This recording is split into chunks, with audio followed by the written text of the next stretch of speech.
Civil service పరీక్షా విధానంపై అధ్యయనం చేయడానికి కేంద్ర ప్రభుత్వం ఎవరి అధ్యక్షతన కమిటీని ఏర్పాటు చేయడం జరిగింది? సతీష్ చంద్ర. ఈ క్రింది వాటిలో ఏది ప్రాథమిక హక్కు కాదు?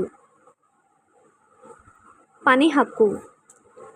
బ్యాలెట్ పేపర్ స్థానంలో ఈవీఎంలను తొలిసారిగా ఏ నియోజకవర్గంలో ఉపయోగించడం జరిగింది?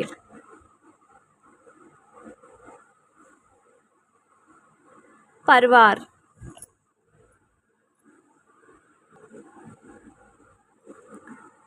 Doctrine of separation of powers అనునది క్రింది ఏ దేశ రాజ్యాంగ భాగం?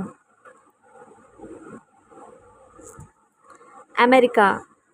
జిల్లా పరిషత్ సమావేశాల్లో పాల్గొనడానికి ఈ క్రింది వారిలో శాశ్వత ఆహ్వానితులు ఎవరు?